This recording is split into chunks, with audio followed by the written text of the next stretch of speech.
Athani police ಠಾಣಾ ವ್ಯಾಪ್ತಿಯಲ್ಲಿ ಅನಧಿಕೃತವಾಗಿ ಟ್ರ್ಯಾಕ್ಟರ್ಗೆ ಅಳವಡಿಸಿದ್ದ ಸೌಂಡ್ ಸಿಸ್ಟಮ್ ವಿರುದ್ಧ ಪೊಲೀಸರು ಕಠಿಣ ಕ್ರಮ ಕೈಗೊಂಡಿದ್ದಾರೆ. ಫೆಬ್ರವರಿ 3ರಂದು ಮಧ್ಯಾಹ್ನ 1 ಗಂಟೆ ಸುಮಾರಿಗೆ ದಾರೂರು ಗ್ರಾಮದ ಹದ್ದಿನ ಕೃಷ್ಣ ನದಿ ದಡದ ಬಳಿ ಅಥಣಿ ಆರುಗೇರಿ ಸಾರ್ವಜನಿಕ ರಸ್ತೆಯಲ್ಲಿ ಟ್ರ್ಯಾಕ್ಟರ್ ನಂಬರ್ KA 71 T5786 ಯಾವುದೇ ಪರವಾನಗಿ ಇಲ್ಲದೆ ಲೈಸೆನ್ಸ್ ಇಲ್ಲದೆ ದೊಡ್ಡ ಸೌಂಡ್ ಬಾಕ್ಸ್ಗಳನ್ನು ಜೋರಾಗಿ ಹಾಕಿಕೊಂಡು ಸಾರ್ವಜನಿಕರಿಗಾಗೂ ಇತರ ವಾಹನ ಸವಾರರಿಗೆ ತೀವ್ರ ತೊಂದರೆ ಉಂಟು ಮಾಡುತ್ತಿದ್ದ ವೇಳೆ ರಾಯಭಾಗ ತಾಲೂಕಿನ ಮುಗಳಗೋಡ ಮಲ್ಲಪ್ಪ ಸುರೇಶ್ ರೇಗುಣಿಸಿ ವಯಸ್ಸು 21 ಆರೋಪಿ ಎಂದು ಗುರುತಿಸಲಾಗಿದೆ.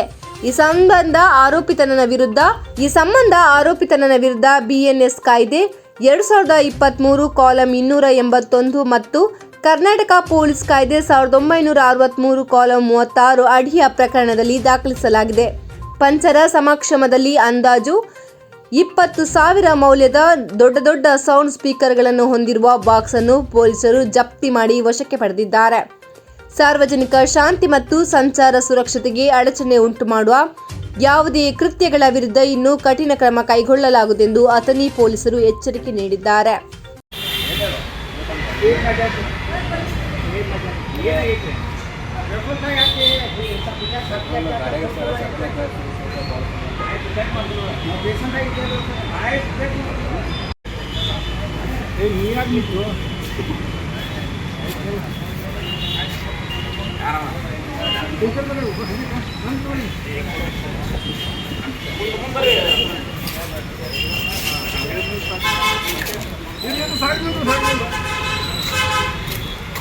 ನಾವೆಲ್ಲ ಸರ್ಪತ್ತೇವ್ರಿ ಪಂಚಾಯತ್ ಫೋಟೋ